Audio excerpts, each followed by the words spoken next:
அனைவருக்கும் வணக்கம். இன்னைக்கு என்ன பார்க்க போகிறோம்னா 6th சோசியல் சயின்ஸில் டேர்ம் 1 சிந்துவெளி நாகரிகம்.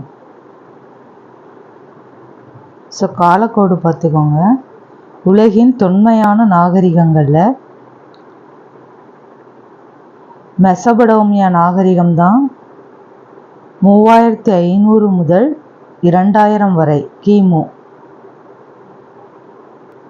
அதுக்கப்புறம் எகிப்து நாகரிகம் 3100 முதல் 1100. சிந்துவெளி நாகரிகம் 3300 1900. சீன நாகரிகம் 1700 முதல் 1122.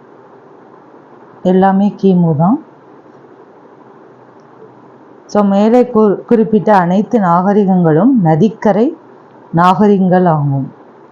ஸோ இது எல்லாமே நதிக்கரையில் இருக்கிறது, அதனால் இது நதிக்கரை நாகரிகங்கள் ஆகும். ஸோ அங்கே கொடுத்தது தான் இங்கே காலக்கோடில் கொடுத்துருக்காங்க.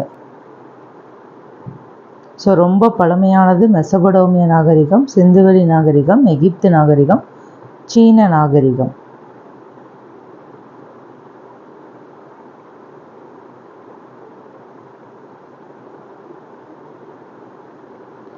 தொடக்கத்தில் மனிதர்கள் குழுக்களாக வாழ்ந்தார்கள். அக்குழுக்களில் இருந்து சமுதாயங்கள் உருவாகின. பின் அவை சமூகங்களாக வளர்ந்து காலப்போக்கில் நாகரிகங்கள் ஆயின. ஸோ ஃபஸ்ட்டுலாம் மனிதர்கள் குழுக்களாக இருந்தாங்க. அதிலிருந்து தான் அந்த குழுக்கள்ல இருந்து தான் சமுதாயம்னு உருவாச்சு. காலப்போக்கில் நாகரிகங்கள் அப்படின்னு ஆயிடுச்சு. மக்கள் ஏன் நதிக்கரையில் குடியேறினர்? மனிதர்கள் தங்கள் குடியேற்றங்களாக நதிக்கரைகளை கீழ்கண்ட காரணங்களுக்காக தேர்ந்தெடுத்தார்கள். வளமான மண், ஆறுகளில் பாயும் நன்னீர் குடிப்பதற்கும் கால்நடைகளின் தேவைகளுக்கும் நீர்ப்பாசனத்திற்கும் பயன்பட்டன. போக்குவரத்துக்கு ஏற்ற வழிகளாக இருந்தன. ஸோ ஏன் நதிக்கரையை தேர்ந்தெடுத்தாங்கன்னா, வளமான மண், குடிப்பதற்கு நல்ல நீர், அப்புறம் கால்நடைகளுக்கு தேவையானது, அப்புறம் நீர் பாசனத்திற்கு, போக்குவரத்துக்கும் ஏற்ற வழிகளாக நீர் அமைந்தது. ஹரப்பா புதையுண்ட நகரம்.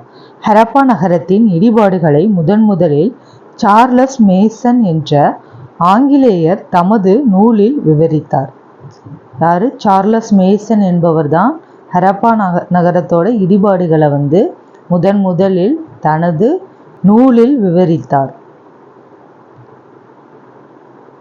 அவர் கிழக்கிந்திய கம்பெனியில் பணிபுரிந்த படைவீரரும் ஆராய்ச்சியாளரும் ஆவர்.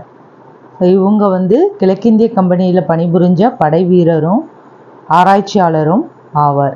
அவர் தற்போது பாகிஸ்தானில் உள்ள இந்தியாவின் வடமேற்கு பகுதியை பார்வையிட்ட போது சில செங்கல் திட்டுகள் இருப்பதை கண்டார்.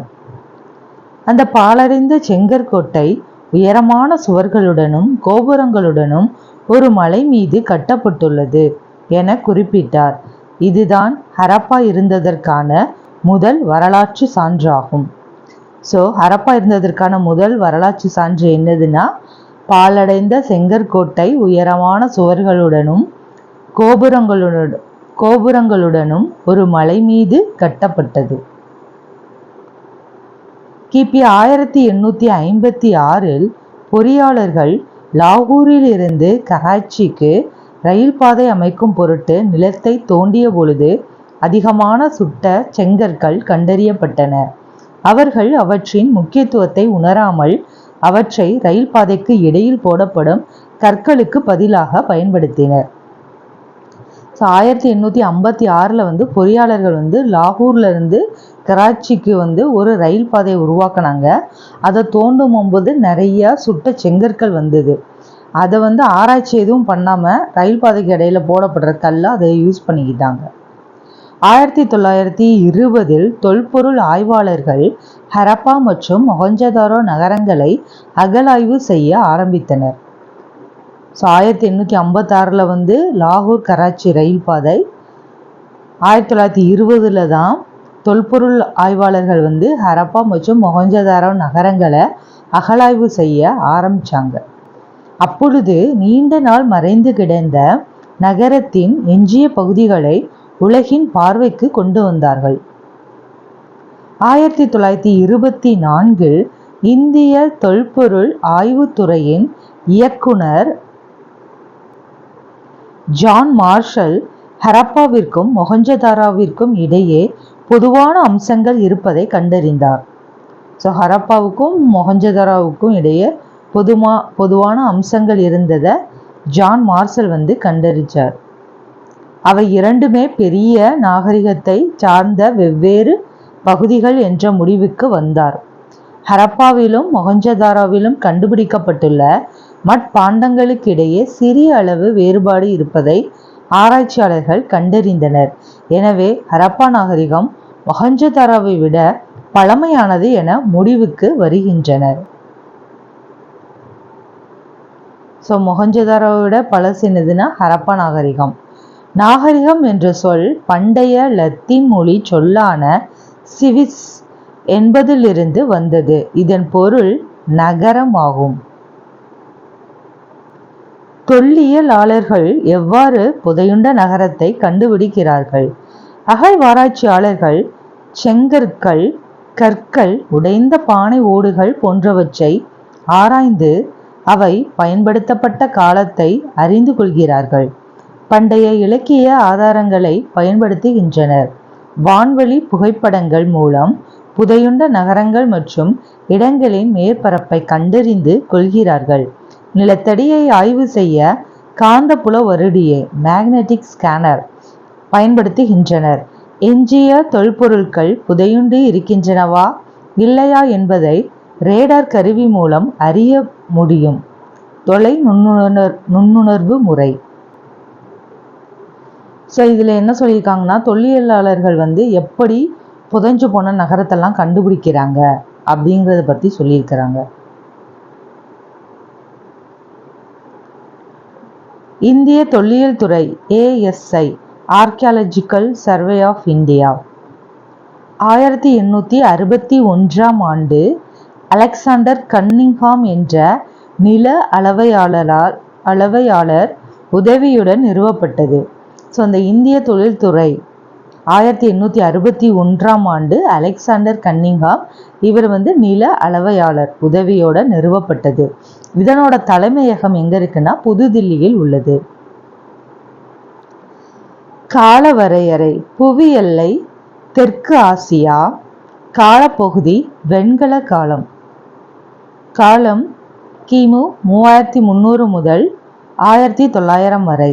கதிரியக்க கார்பன் வயது கணிப்பு முறை மூலம் முடிவு செய்யப்பட்டது. பரப்பு 13 லட்சம் சதுர கிலோமீட்டர்.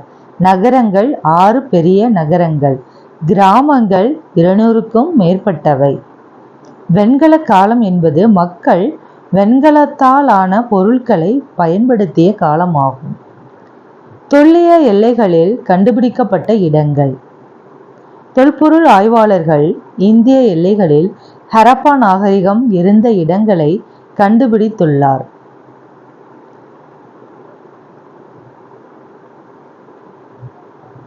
இது இந்தியா, மேலே இருக்கிறது பாகிஸ்தான்.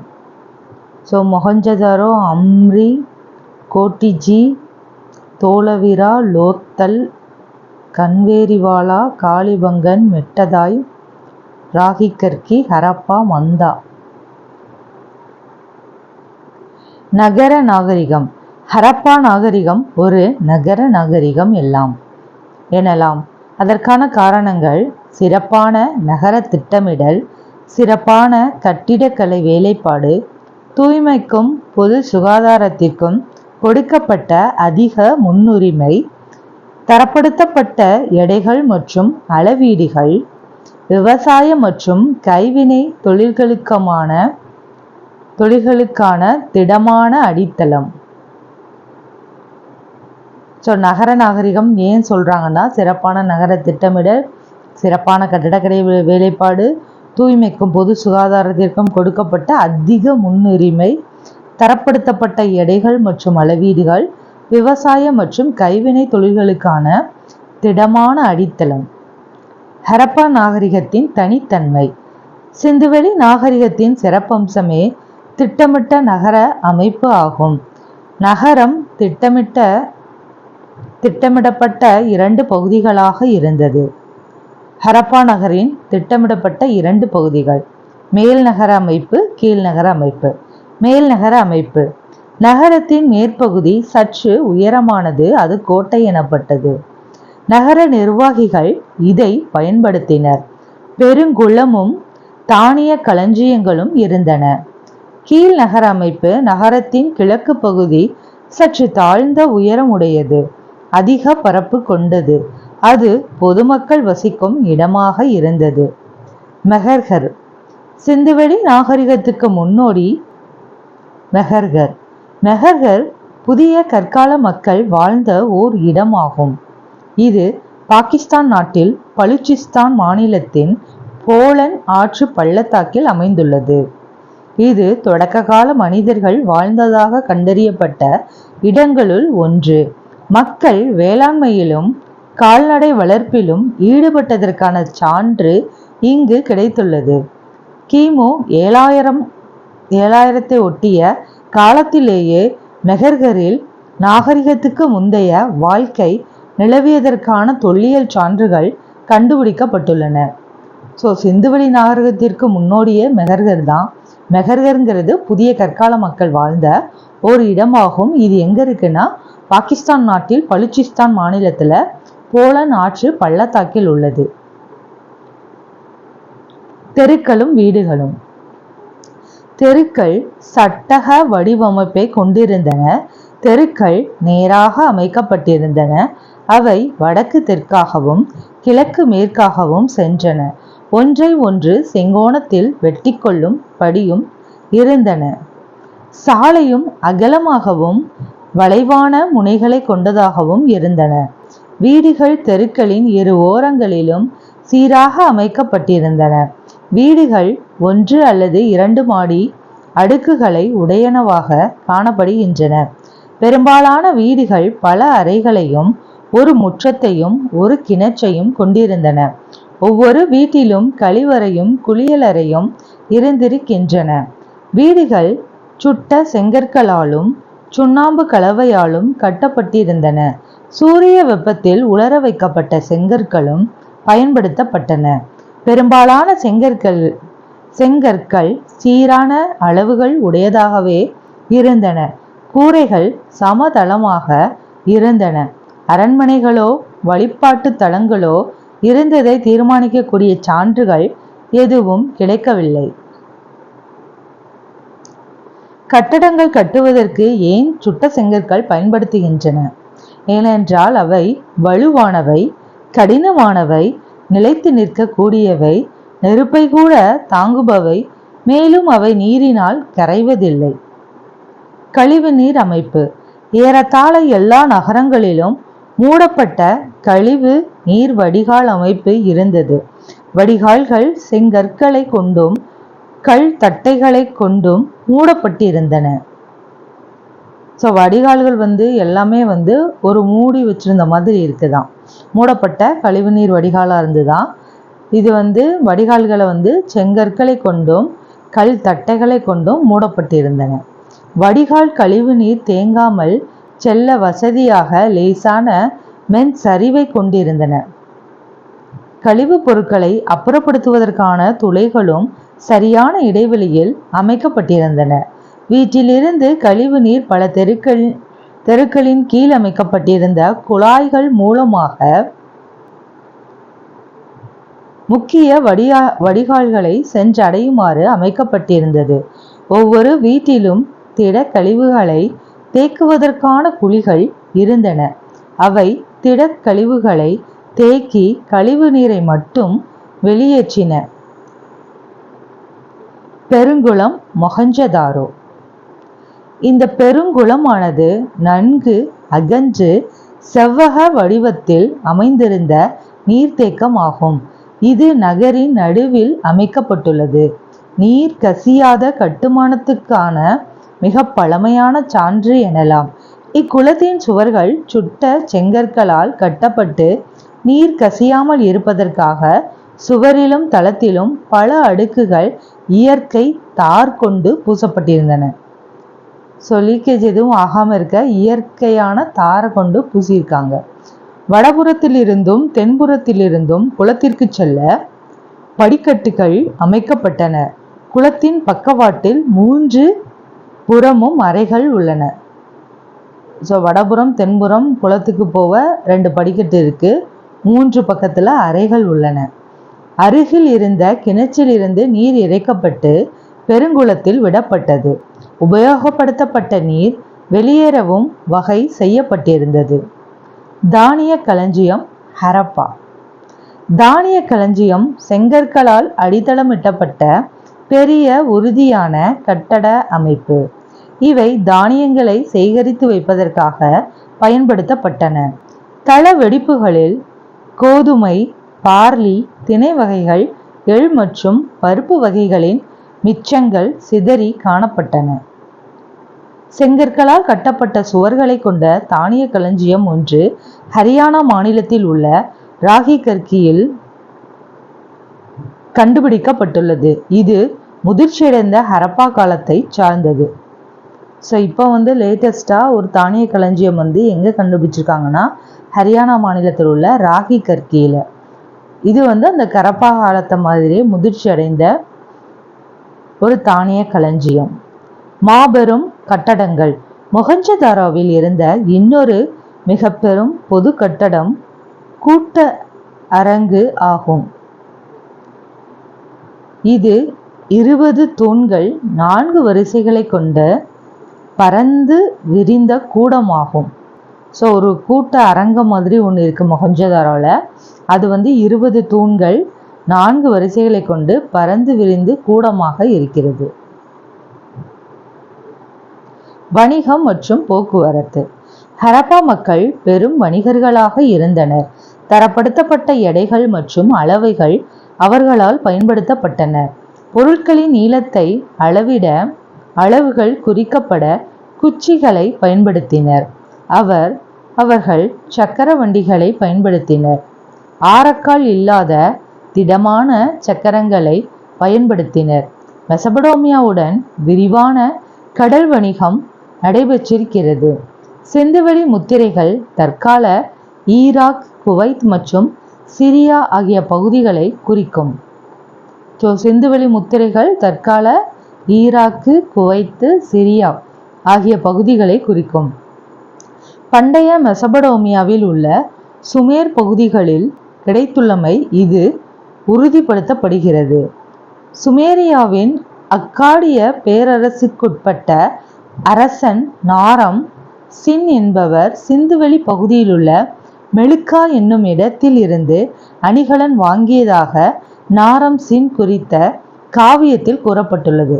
ஸோ சுமேரியாவோட அக்காடிய பேரரசிற்குட்பட்ட அரசன் யாருன்னா நாரம் சின் என்பவர் சிந்துவெளி பகுதியில் உள்ள மெலுக்கா என்னும் இடத்திலிருந்து அணிகலன் வாங்கியதாக நாரம் சின் குறித்த காவியத்தில் கூறப்பட்டுள்ளது.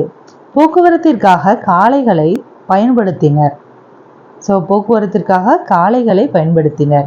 பாரசீக வளைகுடா மற்றும் மெசபடோமியாவில் கண்டுபிடிக்கப்பட்டதை போன்று உருளை வடிவ முத்திரைகள் சிந்துவெளி பகுதிகளிலும் காணப்படுகின்றன. இது இந்த இரு பகுதிகளுக்கும் இடையில் வணிகம் நடைபெற்றதை காட்டுகிறது. கப்பல் கட்டும் தளம் லோத்தல். தற்கால குஜராத்தில் உள்ள லோத்தலில் கப்பல் கட்டும் மற்றும் செப்பனிடும் தளம் ஒன்று கண்டுபிடிக்கப்பட்டுள்ளது. இது அவர்கள் மேற்கொண்ட கடல் வணிகத்தை உறுதிப்படுத்துகிறது. லோத்தல் என்னும் இடம் குஜராத்தில் சபர்மதி ஆற்றின் ஒரு துணை ஆற்றின் கரையில் அமைந்துள்ளது. மொஹஞ்சதாரோ தலைவர். அமர்ந்த நிலையில் உள்ள ஒரு ஆண் சிலை மொஹஞ்சதாரோவில் உள்ள ஒரு கட்டிடத்தில் இருந்து கண்டுபிடிக்கப்பட்டுள்ளது. அது நெற்றியில் ஒரு தலைப்பட்டையுடனும் வலது கை மேல் பகுதியில் ஒரு சிறிய அணிகலனுடனும் காணப்படுகிறது. அதன் தலைமுடியும் தாடியும் நன்றாக ஒழுங்குபடுத்தப்பட்டு காணப்படுகிறது. காதுகளின் கீழ் காணப்படும் 2 துளைகள் தலையில் அணியப்படும் அணிகலனை காதுவரை இணைக்க ஏற்படுத்தப்பட்டிருக்கலாம். இடது தோல் பூக்கள் மற்றும் வளையங்களின் வடிவமைப்பில் அலங்கரிக்கப்பட்ட ஒரு மேல் அங்கியால் மூடப்பட்டுள்ளது. இதுபோன்ற வடிவமைப்பு அப்பகுதியில் உள்ள மக்களால் இன்றளவும் பயன்படுத்தப்படுவது குறிப்பிடத்தக்கது. தொழில்நுட்பம். சிந்துவெளி நாகரிக மக்கள் தரப்படுத்தப்பட்ட எடைகள் மற்றும் அளவீடுகளை உருவாக்கினர். குஜராத் மாநிலத்தில் உள்ள லோத்தலில் கண்டுபிடிக்கப்பட்ட தந்தத்தினால் ஆன அளவுகோல் 1704 மில்லிமீட்டர் வரை சிறிய அளவீடுகளை கொண்டுள்ளது. அதன் சமகாலத்திய நாகரிகங்களில் கண்டுபிடிக்கப்பட்ட அளவுகோல்களில் இதுதான் மிகச்சிறிய பிரிவாகும். ஸோ குஜராத் மாநிலத்தில் உள்ள லோத்தல்ல கண்டுபிடிக்கப்பட்ட தந்தத்தினாலான அளவுகோல் 1704 மில்லிமீட்டர். அதுதான் இன்னைக்கு வரைக்குமே சிறிய அளவீடாக இருக்குது. மனிதர்களால் முதலில் கண்டுபிடிக்கப்பட்ட மற்றும் பயன்படுத்தப்பட்ட உலோகம் செம்பு. ஸோ மனிதன் முதலாக கண்டுபிடிச்சு பயன்படுத்தப்பட்ட உலோகம் எதுன்னா செம்பு. மொஹஞ்சதாரோவில் வெண்கலத்தால் ஆன இந்த சிறிய பெண் சிலை கிடைத்தது. நடனமாது என்று குறிப்பிடப்படுகிற இந்த சிலையை பார்த்த சர் ஜான் மார்ஷல், முதலில் இந்த சிலையை நான் பார்த்த பொழுது இது வரலாற்றிற்கு முந்தைய காலத்தின் உருவாக்க முறையை சார்ந்தது என்று நம்புவதற்கு கடினமாக இருந்தது. ஏனெனில் இதுபோன்ற உருவாக்கம் பண்டைய மக்களுக்கு கிரேக்க காலம் வரை தெரியவில்லை. இவை ஏறத்தாழ 3000 ஆண்டுகளுக்கு முற்பட்டதாக இருக்கலாம் என நினைத்தேன். இச்சிலைகள் அக்காலகட்டத்துக்கு உரியதாகவே இருந்தன என்றன. ஸோ இந்த மொஹஞ்சதாரோவில் கண்டுபிடிக்கப்பட்ட இந்த நடனமாது சிலை வரலாற்றுக்கு முந்தைய காலம்னு சொன்னாங்களாம். ஸோ பண்டைய காலத்தில் இருக்கிற கிரேக்கர்கள் கூட இந்த கலையை அறிஞ்சிருக்கலையாம். அதை விட பழமையானது அப்படின்றாங்க. கேவிடினா கொற்கை வஞ்சி தொண்டி வளாகம். பாகிஸ்தானில் இன்றும் கொற்கை வஞ்சி தொண்டி மத்ரை உரை கூடல்கர் என்ற பெயர் கொண்ட இடங்கள் உள்ளன. கொற்கை பூம்புகார் போன்ற சங்ககால நகரங்கள் மற்றும் துறைமுகங்களின் பெயர்களுடன் உள்ள இடங்கள் ஆப்கானிஸ்தானில் உள்ளன. ஆப்கானிஸ்தானில் உள்ள ஆறுகளான காவிரி, பொருன்ஸ் மற்றும் பாகிஸ்தானில் உள்ள ஆறுகளான காவிரிவாலா மற்றும் பொருணை ஆகிய பெயர்கள் தமிழ் சொற்களை முழுமையாக பிரதிபலிக்கின்றன. ஸோ ஆப்கானிஸ்தானில் உள்ள ஆறுகள் என்னதுன்னா காவிரி, பொருன்ஸ். பாகிஸ்தானில் உள்ள ஆறு என்னதுன்னா காவிரிவாலா மற்றும் பொருணை.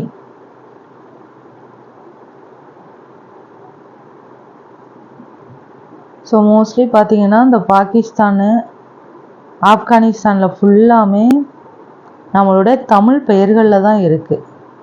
ஸோ தமிழர்கள் தான் அங்கே இருந்திருக்கிறாங்க. சிந்துவெளி நாகரிகத்தின் மறைந்த பொக்கிஷங்களை பற்றி உனக்கு தெரியுமா? பழங்கால எழுத்துக்களை படிப்பதன் மூலம் அக்கால நாகரிகத்தை நாம் அறிந்து கொள்ளலாம். ஆனால் சிந்துவெளி எழுத்துக்களை இன்று வரை நம்மால் புரிந்து கொள்ள முடியவில்லை. எனவே சிந்துவெளி மக்களின் வாழ்க்கை முறையை அறிவதற்கு வேறு ஏதாவது சான்றுகளையே நாம் நோக்க வேண்டியுள்ளது. உடை. பொதுவாக பருத்தி ஆடைகளையே பயன்பாட்டில் இருந்தன. அங்கு கண்டுபிடிக்கப்பட்ட நூலை சுற்றி வைப்பதற்கான சுழல் அச்சுக்கள் மூலம் அவர்கள் நூற்கவும் செய்திருக்கின்றனர் என்று தெரிகிறது. ஸோ பருத்தி ஆடைகளையே அணிஞ்சிருக்கிறாங்க. அந்த நூலை நூற்கிறதுக்கான இதுவும் அங்கே தான் கண்டுபிடிச்சிருக்காங்க. கம்பளி ஆடைகளும் உபயோகப்படுத்தப்பட்டுள்ளன. அன்பும் அமைதியும். குடியிருப்புகள் தரைமட்டத்திலிருந்து நன்கு உயர்த்தப்பட்ட தளங்களில் கட்டப்பட்டிருந்தன. சிந்துவெளி மக்கள் அமைதியான வாழ்க்கை வாழ்ந்திருப்பதாகவே தோன்றுகின்றது. ஏனென்றால் அவர்களிடம் படையிருந்ததற்கான எந்த ஆதாரமும் இல்லை. மேலும் சில ஆயுதங்கள் மட்டுமே அங்கிருந்து கிடைத்துள்ளன. ஸோ இவங்கெல்லாம் அமைதியாக இருந்திருக்காங்களாம். போர் அந்த மாதிரிலாம் எதுவுமே அவங்க புரிஞ்சதில்லை. ஸோ அதனால் இவங்க அமைதியான வாழ்க்கையை தான் வாழ்ந்திருக்கிறாங்க. அவர்கள் தங்களின் மேம்பட்ட நிலையை அவர்களுடைய ஆடைகள், விலைமதிப்பற்ற நகைகள் மற்றும் மேம்பட்ட நகர வாழ்க்கை மூலம் வெளிப்படுத்தினர். ஸோ இவங்க வந்து நல்ல ஆபரணங்கள் ஆடைகள் அணிகிறத வச்சு இவங்க மேம்பட்ட நகர வாழ்க்கையில் வாழ்ந்திருக்கிறாங்க. ஆண் பெண் இருபாலரும் ஆபரணங்களை விரும்பி அணிந்திருக்கின்றனர். கழுத்தணிகள், கையணிகள், வளையல்கள், மோதிரங்கள், காதணிகள் மற்றும் காலணிகள் முதலியவற்றையும் அணிந்தனர். தங்கம், வெள்ளி, தந்தம், சங்கு, செம்பு, சுடுமண் மற்றும் விலையுயர்ந்த கற்களால் அணிகலன்கள் செய்யப்பட்டிருந்தன. சிந்துவெளி மக்கள் இரும்பு மற்றும் குதிரையை அறிந்திருக்கவில்லை. ஸோ சிந்துவெளி மக்களுக்கு வந்து இரும்புனா என்னன்னு தெரியாது, குதிரையும் என்ன அப்படிங்கிறத பற்றி அறிந்திருக்கவில்லை. சிந்துவெளி மக்கள் ஆபரணம் செய்ய சிவப்பு நிற மணிக்கற்களை பயன்படுத்தினர். ஸோ அவங்க அணிகலன் செய்கிறதுக்கு என்ன மணிக்கற்களை பயன்படுத்தினாங்கன்னா சிவப்பு நிறம். இவங்களை நிர்வகிக்கிறது யார்? நகர திட்டமிடலை நிர்வகிக்கவும் வணிகத்தை மேம்படுத்தவும் நகரத்தில் அமைதியை நிலைநாட்டவும் வடிகால் அமைப்பை பராமரிக்கவும் ஒரு அதிகார மையம் இருந்திருக்க வேண்டும் என்று வரலாற்றாசிரியர்கள் நம்புகின்றனர். தொழில். சிந்துவெளி மக்களின் முதன்மையான தொழில் பற்றி எதுவும் தெரியவில்லை. எனினும் வேளாண்மை, கைவினை பொருட்கள் செய்தல், பானை வனைதல், அணிகலன்கள் செய்தல் போன்றவற்றில் ஈடுபட்டனர் என தெரிகிறது. அங்கு வர்த்தகர்கள், வணிகர்கள் மற்றும் கைவினைஞர்களும் இருந்துள்ளனர். கால்நடை வளர்ப்பும் அவர்களது தொழிலாக இருந்தது. அவர்கள் சக்கரத்தின் பயனையும் அறிந்திருந்தனர். மட்பாண்டங்களை சக்கரங்கள் கொண்டு உருவாக்கினர். அவை தீயிலிட்டு சுடப்பட்டன. மட்பாண்டங்கள் சிவப்பு வண்ணத்தில் இருந்தன. அதில் கருப்பு வண்ணத்தில் அழகிய வேலைப்பாடுகளை செய்தனர். ஸோ மட்பாண்டங்கள்லாம் சிவப்பு வண்ணத்தில் இருந்தது, அது மேலே கருப்பு வண்ணத்தில் அழகிய வேலைப்பாடுகளை செய்தனர். அங்கு கிடைத்த உடைந்த பானை துண்டுகள் விலங்குகளின் உருவங்களுடனும் வடிவமைப்புகளுடனும் காணப்படுகின்றன. சமய நம்பிக்கை. சிந்துவெளி மக்களின் வழிபாடு மற்றும் அவர்களின் மத நடைமுறைகள் பற்றி அறிய எந்த ஒரு ஆதாரமும் கிடைக்கவில்லை. அதாவது இவங்க யாரை வழிபட்டாங்க, என்ன மதம் அப்படிங்கிறத பற்றி நமக்கு கிடைக்கவில்லை. அங்கு கிடைக்கப்பெற்ற பெண் சிலைகள் மூலம் சிந்துவெளி மக்களிடையே தாய் தெய்வ வழிபாடு இருந்திருக்கலாம் என தெரிகிறது. ஸோ ஒரு பெண் சிலை கிடைச்சதுனால தாய் தெய்வ வழிபாடு தான் அவங்க பின்பற்றிருக்கிறாங்க அப்படின்னு தெரிய முடிகிறது. கலைத்திறன்.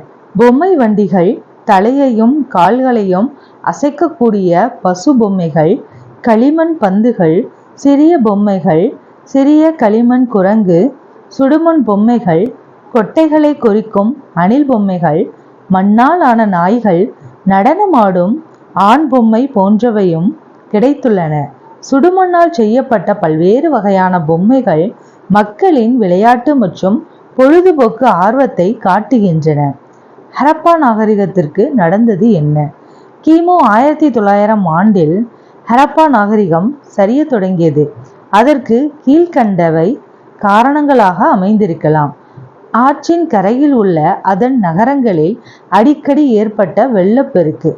ஸோ ஹரப்பா நாகரிகம் வந்து ஒரு புதைந்த நகரம் சொல்லியிருக்கிறோம்ல, ஏன்னா இங்கே ஆத்தங்கரையில் அடிக்கடி வெள்ளப்பெருக்கு ஏற்படுறதுனால அது புதைஞ்சு போயிருக்கலாம். சுற்றுச்சூழல் மாற்றம், படையெடுப்பு, இயற்கை சீற்றங்கள், காலநிலை மாற்றம், காடுகள் அழிதல், தொற்று நோய் தாக்குதல். ஸோ இந்த காரணங்களால் அந்த ஹரப்பா நாகரிகம் அழிஞ்சிருக்கலாம் அப்படின்னு சொல்கிறாங்க.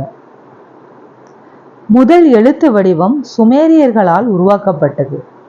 ஸோ எழுத்து வடிவம்ங்கிறது சுமேரியர்களால் தான் உருவாக்கப்பட்டதாம்.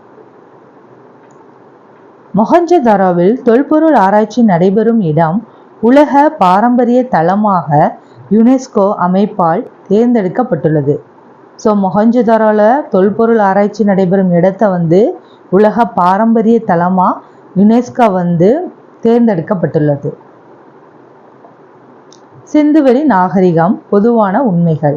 உலகின் மிக பழமையான நாகரிகங்களுள் ஒன்று. பழமையான 4 நகரங்களில் பெரிய பரப்பளவு கொண்டது. உலகின் முதல் திட்டமிடப்பட்ட நகரங்கள். மேம்பட்ட சுகாதாரம் மற்றும் வடிகால் அமைப்பு. சுத்தம் மற்றும் சுகாதாரம் பற்றிய உணர்வு மேலோங்கி இருந்தது. கதிரியக்க கார்பன் வயது கணிப்பு முறை தொல்லியல் ஆய்வாளர்களுக்கான தரப்படுத்தப்பட்ட முறை. கார்பனின் கதிரியக்க ஐசோடோப்பான கார்பன் 14ஐ பயன்படுத்தி ஒரு பொருளின் வயதை அறியும் முறை கதிரியக்க கார்பன் முறை அல்லது கார்பன் 14C14 பிராக்கெட்ல அதாவது கார்பன் முறை என்று அழைக்கப்படுகிறது. எப்பொழுது மனிதன் நிலையாக வாழ ஆரம்பித்தானோ அதுவே நாகரிகத்தின் தொடக்கமாக குறிப்பிடப்படுகிறது. நாகரிகம் வளர ஆற்றங்கரைகள் முக்கிய பங்கு வகித்தன. ஹரப்பா நாகரிகம் ஒரு நகர நாகரிகமாகும். நன்கு திட்டமிடப்பட்ட நகரங்களும் சரியான கோணங்களில் ஒன்றை ஒன்று வெட்டுகின்ற அகலமான சாலைகளும் மூடப்பட்ட வடிகால் வசதிகளும் இருந்தன. மக்களிடையே வியக்கத்தக்க பொறியியல் திறனும் இருந்திருக்கிறது. மொஹஞ்சதாரோவில் காணப்படுகின்ற பெருங்குளமே உலகின் முதலில் கட்டப்பட்ட பொது குளம் ஆகும். நாகரிகத்தின் பரப்பளவு மேற்கில் பலுச்சிஸ்தான் மக்ரான் கடற்கரை வரை, கிழக்கில் காகர் காக்ரா நதி பள்ளத்தாக்கு வரை, வடகிழக்கில் ஆப்கானிஸ்தான், தெற்கில் மகாராஷ்டிரா வரை பரவியிருந்தது. உலகம் அந்நாளில் கிசா பிரமிடு கிமு 2500 குஃபு மன்னனால் சுண்ணாம்பு கல்லால் கட்டப்பட்டது. உர்ஜிகுராட் மெசபடோமியா சுமேரியர் காலம். உர் நம்மு என்ற அரசனால் சின் என்ற சந்திர கடவுளுக்கு கட்டப்பட்டது. ஸோ உர்ஜிகுராட்டுங்கிறது உர் நம்மு என்ற அரசனால சின் என்ற சந்திர கடவுளுக்காக கட்டப்பட்டது. அபு சிம்பல் எகிப்து அரசன் 2ஆம் ராமெசிஸ் என்பவரால் கட்டப்பட்ட இரட்டை கோயில்கள் உள்ள இடம். கலைச்சொற்கள் தொல்பொருள் ஆய்வாளர் ஆர்கியாலஜிஸ்ட், அகழ்வாராய்ச்சி எக்ஸ்காவேஷன், நகரமயமாதல் அர்பனைசேஷன், சித்திர எழுத்து பிக்டோகிராஃப், மாவுக்கல் ஒரு வகை ஒரு கல்வகை, ஸ்டீட்டைட், நூலை சுற்றி வைப்பதற்கான சுழல் அச்சுக்கள் ஸ்பிண்டில்ஸ், நிலக்கல் இயற்கை தார் பிட்டுமென், கைத்திறன் ஆர்டிஃபேக்ட், கப்பல் கட்டும் மற்றும் செப்பனிடும் இடம் டாக்யார்டு, முத்திரை சீல். நன்றி.